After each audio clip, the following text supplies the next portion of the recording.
하나님의 말씀 함께 보겠습니다. 하나님 말씀은 요한복음 1장 19절부터 요한복음 1장 19절에서 34절의 말씀입니다. 신약성경 142면 혹은 143면에 있는 요한복음 1장 19절부터 34절의 말씀입니다.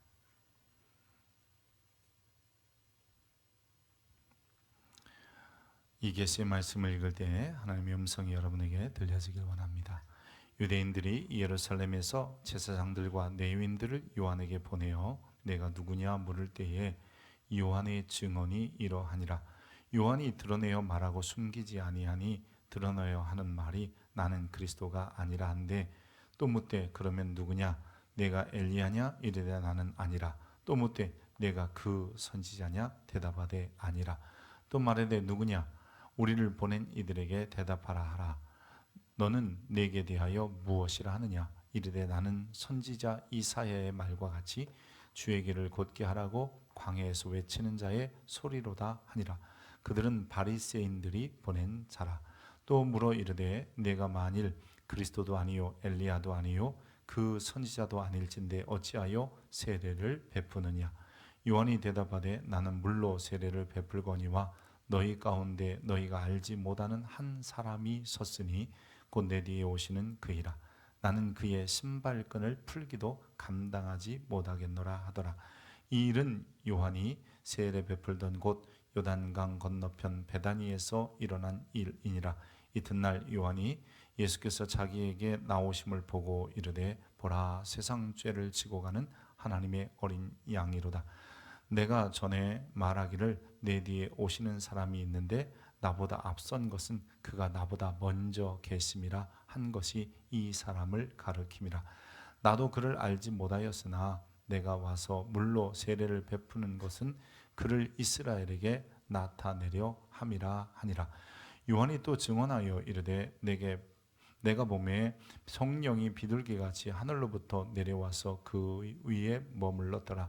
나도 그를 알지 못하였으나 나를 보내어 물로 세례를 베풀라 하신 그이가 나에게 말씀하시되 성령이 내려서 누구 위에든지 머무는 것을 보거든 그가 곧 성령으로 세례를 베푸는 이인 줄을 알라 하셨기에 내가 보고 그가 하나님의 아들이심을 증언하였노라 하니라. 아멘. 이것은 하나님의 말씀입니다.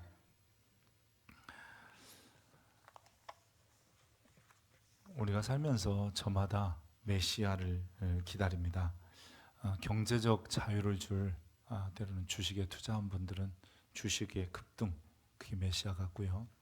또 내 삶의 고단함을 한 번에 해결해 줄 로또 같은 행운이 왔으면 좋겠다. 또는 나를 알아주는 완벽한 친구나 파트너가 있다면, 이런 저마다의 메시아 혹은 저마다 기대하는 로또가 있는 것 같아요. 2000년 전 유대인들도 그랬습니다.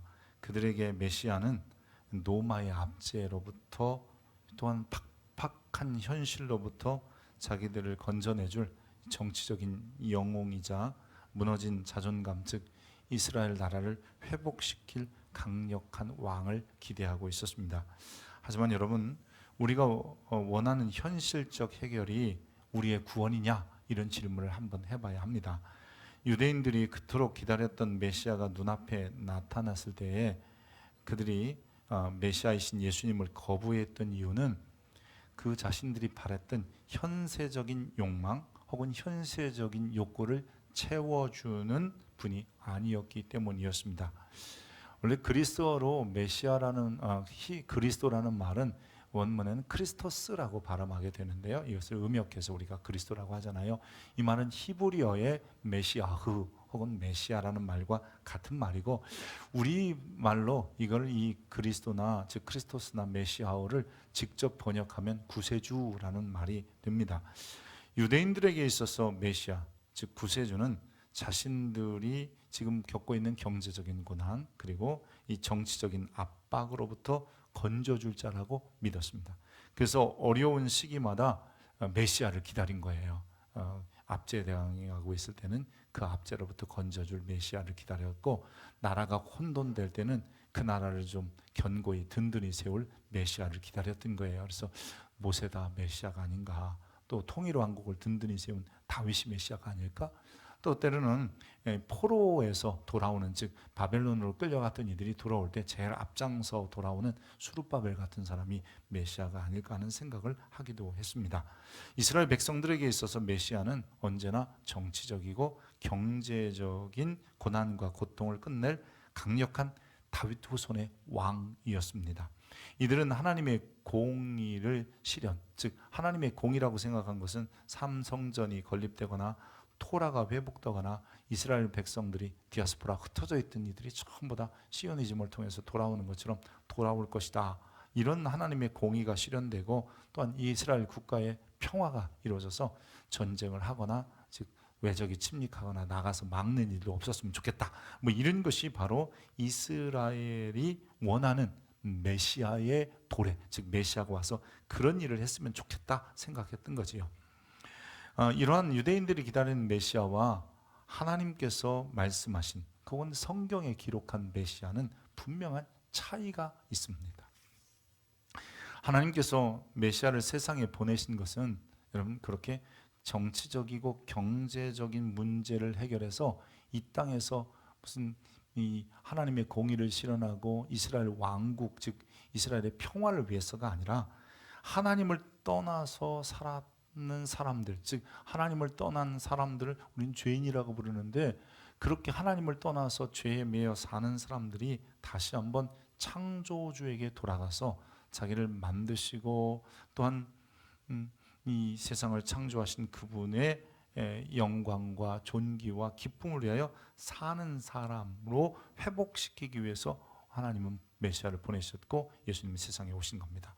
하나님이 만드신 세상이 죄로 물들었다는 것은 점점 하나님을 모르는 세상이 되어가고 하나님을 떠났다는 것이고, 그런 사람들을 하나님이 다시 불러서 내 백성이다, 내 자녀다 삼기 위하여 메시아가 세상에 오신 것입니다.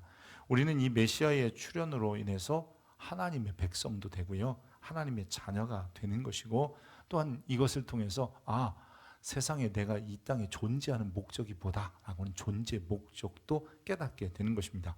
메시아를 만난 사람들의 특징이 주님을 위하여 살고 하나님의 영광을 위하여 죽기도 하고, 그래서 기쁨으로 그 일을 감당하는 사명자, 헌신자가 되는 이유는, 여러분 진정한 메시아의 오심은 피조물의 지위를 회복하는 것이고 하나님의 자녀의 권세를 되찾는 데 있기 때문인 겁니다.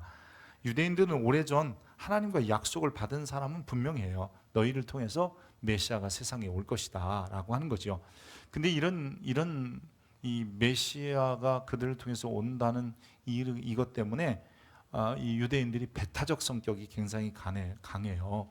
이 배타적 성향이라는 것은 다른 민족에 대해서, 즉 유대인이 아닌 모든 사람은 이방인이라고 취급하면서 그들은 하나님의 백성이 못 될 거야, 뭐 이런 생각을 가졌던 것이고, 또 하나는 이 유대인들은 이 현세 지향적인 모습을 굉장히 가져요. 그래서 이 현세의 이 정치적인 이 고통이나 고난으로부터, 경제적인 어려움과 힘들로부터 건져지는 것이다, 이런 메시아만을 기다려 왔던 거지요. 그래서 실제로 메시아가 오셨을 때, 그분이 예수 그리스도인데 그분이 오셨을 때 저들이 등을 돌리게 되는 거고, 그리고 그들을 예수님을 메시아로 수용하지 못한, 즉 받아들이지 못하게 되는 겁니다. 이 어리석은 일들을 유다인들이 지금도 하고 있고, 지금도 또 다른 메시아가 오기를, 즉 그런 현세적인 문제를 해결할 메시아를 기다리고 있어요. 하지만 그들의 어리석음도 주님이 다시 오실 때쯤 되면, 즉 메시아가 세상에 다시 오실 때쯤 되면 회개하고 돌이키게 될 겁니다. 그래서 로마서 11장에 보면 형제들아 너희가 스스로 지혜 있다 하면서 이 신비를 너희가 모르기를 내가 원하지 아니하노니, 이 신비는 이방인의 충만한 수가 들어오기까지 이스라엘의 덜어는 우둔하게 된 것이라. 그러니까 이건 지금 이스라엘 히브리 백성들, 이스라엘 사람들에게 하는 거야. 니들 참 미련하다. 근데 왜냐하면 메시아를 누군지 몰라서 그렇다. 그래서 먼저 이방인들이 메시아를 발견하고 하나님께로 돌아올 때까지 너희는 그 미련함 속에 갇혀 있을 것이다. 그리하여 온 이스라엘이 구원을 받을 기회가 오게 될 거다라고 이야기하고 계시는 겁니다. 유대인들에 의하여 이방인이라고 불리는 우리가 먼저 예수 그리스도를 메시아로 구세주로 발견하고 믿게 된 것은 이 이스라엘의 미련함들 때문입니다. 지금 우리가 예수님을 그리스도라고 믿고 따르는 것을 보면 여러분 그들이 참 어리석다는 것을 발견하게 되고, 최소한 우리는 세상에 오신 독생자이시며 그리고 메시아신 예수님을 만날 수 있어 얼마나 감사한지 모릅니다. 아멘입니까? 그래서 예수님이 태어날 때부터 이 야곱은 마리아의 남편 요셉을 낳았으니 마리아에게서 그리스도라는 예수가 나셨다라고 하면서 예수님은 오실 때부터 그분은 그리스도다, 히브리 말로는 메시아였다라고 얘기하는 겁니다. 여러분 원래 이 예수라는 이름은 지난번에도 말씀드린 것처럼 구약의 이 여호수아에서부터 오게 돼요. 여호수아의 축약형이 호세아이고요. 이 호세아가 아람어로 되면서 예수아라고 부르고 우리는 예수라고 부르게 되는 거예요. 그래서 구약에는 메시아흐라고 부르다가 신약에 헬라어를 사용하면서 그 번역 용어로 크리스토스, 그리스도라는 용어를 쓰게 됐고, 이 크리스토스를 우리말로 음역하면서 한자음과 병음하다 보니까 그리스도 이렇게 읽게 되었던 것이죠. 어쨌든 분명한 것은 여러분 예수는 그리스도라는 거예요. 그분은 구세주로 세상에 오신 거예요. 자, 사도행전 2장 36절 초대교회는 계속해서 이 이야기를 가장 많이 강조했어요. 같이 한번 읽어볼까요? 그런즉 이스라엘 온 집은 확실히 알지니 너희가 십자가에 못 박은 이 예수를 하나님이 주와 그리스도가 되게 하셨느니라. 주와 그리스도가 되겠다. 이 주라는 말도요, 이 당시의 말로는 여러분 이 주라는 게 황제에 대하여 키리오스 주라고 불렀거든요. 그러니까 왕이라는 말과 똑같은 거예요. 그래서 하나님이 예수님을 왕과 메시아가 되게 하셨다라고 말하고 있는 겁니다. 여러분 예수님의 탄생부터 승천 그리고 이 다시 오실 기간까지 교회들은 항상 예수님이 메시아이심을 믿어라라고 증언해 왔습니다. 그래서 저들이 때를 얻든지 못 얻든지 예수는 그리스도라고 가르치기와 전하기를 쉬지 않았다. 이게 사도행전의 내용이기도 해요. 교회가 고백하는 믿음의 내용 중에 핵심이 뭐냐라고 보면 바로 예수가 그리스도 되심이에요. 우리가 예배 때마다 고백하는 사도신경, 그래서 우리가 사도신경 할 때마다 뭐라 하냐면 사도신경으로 우리의 신앙을 고백하겠습니다 라고 얘기하잖아요. 그 사도신경의 가장 긴 고백의 내용이 바로 예수에 관한 거잖아요. 하나님에 대해서는 우리 이렇게 하잖아요. 나는 전능하신 아버지 하나님 천지의 창조주를 믿습니다. 또 나는 성령을 믿으며 뭐 이 정도까지 되는데, 예수님에 대해서는 나는 그의 유일하신 아들 우리 주 예수 그리스도를 믿습니다. 예수님은 성령으로 잉태되셨고 동정녀 마리아에게 나셨으며 본디오 빌라도에게 고난을 받아 십자가에 못 박혀 죽으시고 장사된 지 사흘 만에 죽은 자 가운데서 다시 살아나셨다가 하늘에 오르시어 전능하신 아버지 하나님 우편에 앉아 계시지만 거기로부터 살아있는 자와 죽은 자를 심판하러 오실 것이다. 이런 고백이 담겨져 있는 겁니다. 우리의 신앙의 근거가 바로 예수가 그리스도 되심이라는 거예요. 그러니까 내가 무엇을 믿느냐라고 말한다면 나는 예수가 그리스도인 것을 믿습니다. 이게 우리의 신앙이어야 하는 겁니다. 오늘 이렇게 예배 자리에 나온 것도 우리가 예수님이 그리스도이심, 즉 메시아이신 것을 믿기 때문에 나온 것 아니겠어요? 그래서 우리는 신앙 고백할 때마다 나는 하나님의 아들 예수께서 그리스도이심을 믿습니다 라는 이 고백이 반드시 담겨져 있는 겁니다. 원래 이 confession of faith, 즉 신앙 고백이라고 하는 것은 사전적인 용어로는요, 자신이 믿는 종교의 교리와 신념을 외부로 공개적으로 밝히는 행위, 뭐 이렇게 사전에 정의되어 있어요. 이것을 교회적인 혹은 기독교적 맥락에서 보면 이 신앙 고백은 단순히 내가 알고 있는 지식의 동의를 얘기하는 것을 넘어서 내 삶을 건 엄숙한 약속이자 신앙의 정체성의 선언이에요. 그래서 내가 이렇게 믿고 있을 뿐만 아니라 이렇게 살겠습니다 하는 것이 신앙 고백이어야 되는 거죠. 그래서 성경에도 우리 잘 아는 말씀입니다만 사람이 마음으로 믿어 의에 이르고 입으로 신하여 구원에 이르게 된다라고 얘기하잖아요. 그래서 우리가 신앙 고백 우리가 바르게 하고 잘 해야 돼요. 근데 그 신앙의 중심 속에 뭐냐? 예수가 그리스도이시다입니다. 여러분 이런 믿음이 여러분에게 있기를 바랍니다. 다시 오늘 이제 본문으로 한번 돌아와 볼까요? 하나님이 이 보내신 메시아가 세상에 오셔서 그 메시아 되심을 하나씩 하나씩 보여주기 시작하셨어요. 성령으로 잉태되셨고 동정녀 마리아로 말미암아 탄생하시고, 또 그렇게 이제 주님이 세상에 조금씩 드러나고 있을 때에 이 세례 요한이라는 사람이 나타나서 자기는 이 땅에 온 이유가 뭐냐, 하나님의 아들을 이스라엘 가운데 나타나게 하려고 내가 이 땅에 왔다라고 이야기를 합니다. 그 31절인데요. 근데 어쨌든 이 세례 요한은 이 당시에 보면 어떤 사람이었냐, 정말 엄청난 팬덤을 거느린 대스타였습니다.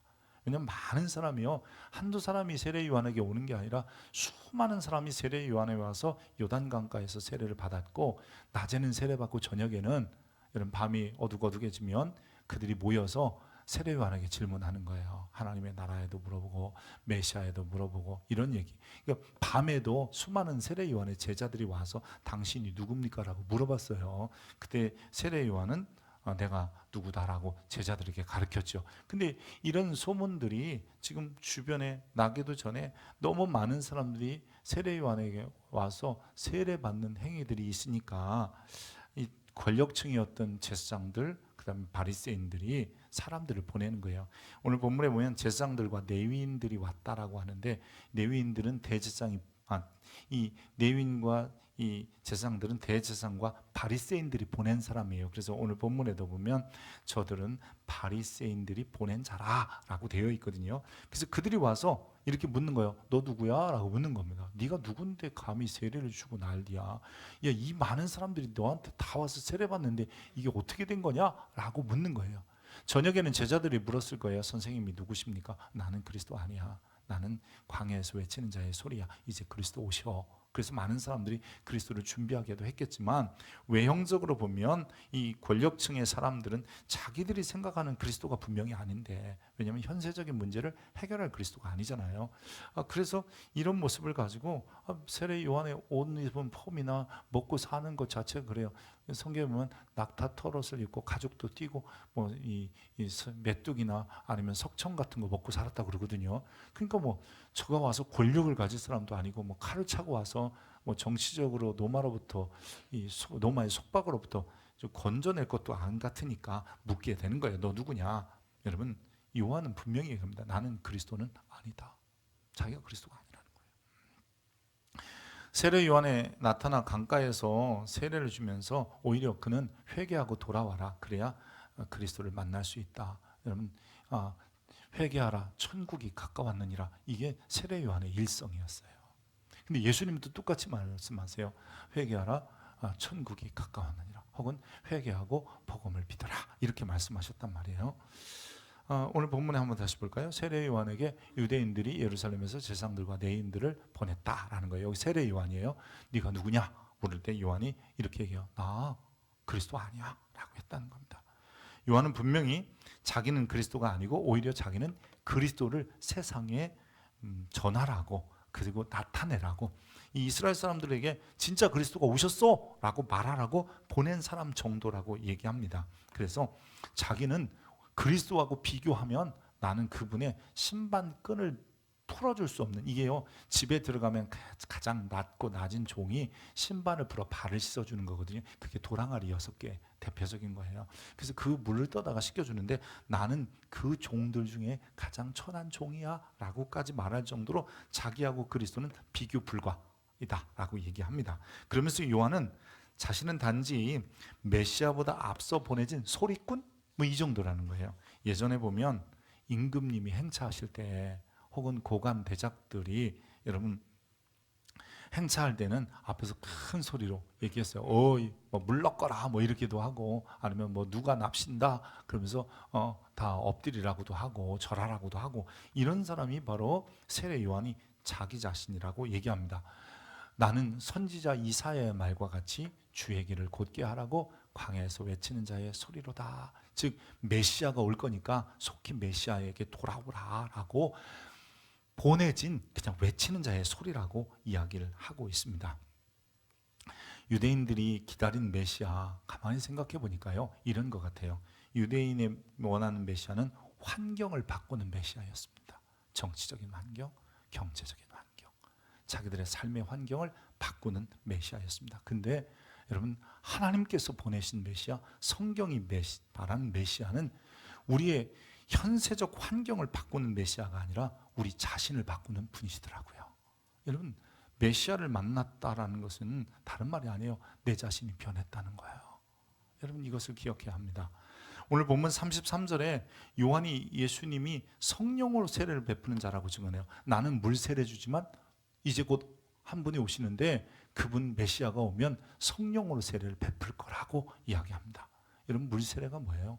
요한에게 세례 받는 때요, 요한은 회개의 세례라 뭐 이런 거거든요. 다시 말하면 내가 그동안 하나님의 말씀대로 못 살았습니다를 뉘우치는 고백적 행동으로서 받은 것이 요한에게 받는 세례였거든요. 그래서 요한이 물로 세례를 요단강가에서 준 것은 이 백성들이 하나님의 말씀대로 흔히 말하는 그 율법이나 토라나 뭐 이런 것들을 지켜 못 사는 것을 하나님 앞에 나와서 참회하겠습니다의 고백이 물세례였어요. 근데 이 물세례의 문제가 아니라 이제 메시아가 오시면 너희에게 성령으로 세례를 주시겠다는 것은, 이 성령 세례는 단지 물세례로 우리를 회개케 하고 우리를 반성케 하고 우리를 새롭게 하는 이 정도의 의식의 문제가 아니라 내 영혼의 DNA 자체를 바꾸는 거듭남의 문제였던 거예요. 그래서 여러분, 물세례는 하나님 앞에 그릇된 행동을 뉘우치고 회개의 자리에 나오게 하는 것이라면, 성령의 세례는 우리의 영혼을 새롭게 태어나게 하는 데 있는 거예요. 여러분, 메시아는 우리의 환경을 바꾸러 오신 게 아니라 우리를 바꾸러 오신 거예요. 아멘입니까? 그래서 예수 믿는 사람들의 모습이 뭐냐면, 여러분, 내게 어떤 복을 받았느냐가 아니라 그 이후에 내 삶이 어떻게 달라졌는가를 말하는 사람이 되어야 하는 거예요. 오늘날 많은 간증들이 내가 복 받았어요가 간증이에요. 그래서 예수를 못 만난 거예요. 복 받은 걸 간증하는 것이 아니라 내가 예수 믿고 이렇게 변화됐어요를 간증할 수 있는 우리 성도들 되기를 축복합니다. 그래서 여러분, 이 이야기를 요한복음 3장에 가면 이렇게 기록합니다. 같이 읽습니다. 예수께서 대답하시되 진실로 진실로 내게 이르노니 사람이 물과 성령으로 나지 아니하면 하나님 나라에 들어갈 수 없느니라. 여러분, 사람이 물과 성령으로 나라라고 할 때 어떤 분들은 이 물은 아마 말씀일 거다 뭐 이렇게도 하고, 또 어떤 분들은 이 양수, 어머니 뱃속에서 한 번 태어나고 성령으로 다시 태어나는 2번 태어나야 된다 이렇게 말하는 분도 있는데요. 그럴싸하고 아니면 옳은 해석들입니다만, 좀 이 요한복음 자체로서 보면 이미 물세례와 성령 세례를 비교하고 있어요. 그렇다면 여러분, 물 세례를 통해서 우리 잘못했구나라고 하는 죄인됨을 고백함으로 끝나는 게 아니라, 성령 세례를 통해서 여러분이 인생이 달라져야 되고 삶이 변해야 되고, 여러분, 내가 거듭나야 된다는 것을 말하고 있는 거예요. 그래서 예수님께서 니고데모에게 물과 성령으로 거듭나라고 하신 것은 물세례 받고 성령 세례도 받아서 회개만이 아니라 이제는 진짜 하나님이 원하시는 피조물로서의 삶을 좀 살아내라. 왜 너희는 어떤 그리스도? 그래요, 우리들이 지금 이 예수님 당시에는 누가 그리스도냐를 이야기했을지 모르지만 오늘 이 시대에 어떤 그리스도를 찾고 있느냐는 거예요. 단지 경제적인 문제를 해결하거나 아니면 정치적인 문제를 해결하거나 내 삶의 고통들을 줄여주거나 슬픔과 아픔을 해결해주는 그런 그리스도냐, 아니면 나를 정말 변화시켜서 하나님의 사람으로 하나님의 앞에서 존귀히 설 수 있는 주님의 자녀의 권세를 가진 자로 변화시키는 그런 그리스도를 바라느냐요. 성경은 여러분 후자예요. 성경은 우리에게 우리의 삶이 변화되고 우리가 하나님 앞에 하나님의 백성다운 삶을 살게 하시기 위하여 보내시는 그리스도를 얘기하고 있는 거야. 오늘 우리가 그런 그리스도를 만나야 되는 거야. 아멘입니까? 여러분, 예수 믿는 사람들에게 나타난 증표를 보면요, 그것이 무슨 부자가 됐다 아니면 건강해졌다 이런 게 아니라, 얘가 예수 그리스도를 믿고 나를 통해서 하나님의 정의가 실현되며 나를 통해서 하나님의 왕국, 즉 말쿠트 샤마임이라고 하는 하늘 왕국이 지금 펼쳐지고 있다라고 말할 수 있어야 되는 거야. 최소한 그 하늘 왕국이 내 안에 있어야 되는 거야. 하늘 왕국이 내 가정 속에 있어야 되고, 최소한 내가 가는 곳에, 내가 있는 자리에 나와 함께 하는 자들은 하나님의 왕국, 즉 하늘나라를 저들이 볼 수 있게 해줘야 되는 겁니다. 예수가 그리스도의 힘을 믿는 이들은 하나님의 자녀고 구원받은 백성이라고 합니다. 다른 편으로 하면, 요한복음의 편으로 하면 영원한 생명을 가졌다고 하는데, 영원한 생명을 가진 사람들이 해야 되는 것은 현세적인 문제의 해결이 아니라 오히려 거기에 갇혀버리면 우리는 메시아를 못 만나요. 근데 메시아를 만나는 순간 우리는 내가 그동안 하나님 없이 살았던 것이 죄고 하나님 없이 행했던 것들이 잘못이구나를 깨게 되고 성령으로 새로운 사람이 되어서 하나님의 영광을 위하여, 기쁨을 위하여 살아가는 사람이 되어야 하는 거예요.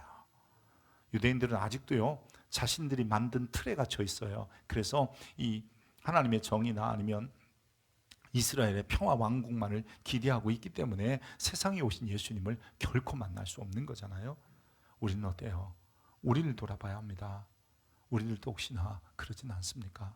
내 인생에 있어서 높은 자리에 올라가야 되고, 또 나 인생은 좀 환난도 없어야 되고, 아픈 것도 없어야 되고, 눈물이나 근심 걱정도 없어야 되고, 사업은 잘 돼야 되고, 형통해야 돼. 그게 내 메시아야. 여러분, 그런 메시아 만날 수 없습니다. 주님은 성경에서 이렇게 말합니다. 오히려 내가 너희에게 임하면, 아니 네가 나를 만나면 그냥 우리의 삶의 자리에서 내 속에서부터 여러분 질서가 잡혀서 마음의 평안이 오게 되고 사랑하고 섬기게 돼요. 그리고 좀 내 것이 손해보더라도 나누게 되고요. 내가 어렵더라도 그들에게 시간과 또한 내가 가진 것들을 좀 줄 수 있는 성도가 되는 거예요. 여러분, 이게 바로 예수를 그리스도로 만난 사람들의 모습이에요. 주님은 그런 사람들을 이 땅에서도 인도하시다가 영원한 천국에 들어가게 하시는 거예요. 할렐루야. 여러분, 이제 예수 믿고 가만히 있으면 천국 간다? 그러지 마십시오. 우리가 예수 믿고, 즉 예수를 그리스도로 받았기에 거듭났다면 그의 은혜 가운데서 주님이 원하시는 삶을 살아내다가 결국은 주님이 계신 영원한 나라에까지 들어가게 되는 거예요.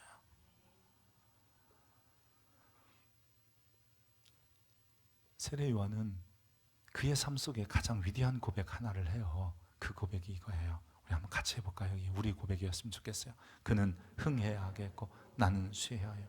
여러분, 이게 세례 요한의 가장 위대한 고백이에요. 지금 예수님이 막 세례 요한에게 세례받으러 나오시기 전에는요, 세례 요한이 스타였지 예수님은 아직 무명인이었어요. 근데 그 대스타가, 아니 그렇게 사람들에게 인지도도 있고 또 많은 사람이 와서 제자가 되었던 그 요한이 나는 쇠해야 돼. 왜냐하면 자기는 그리스도가 아니기 때문에요. 세상과 나는 간 곳 없고 구속한 주만 보였으면 좋겠어. 이게 요한의 삶이었어요. 그러니 요한은 여러분, 내가 죽는 것도 유익하다라고 말한 바울과 같은 고백을 했던 거죠.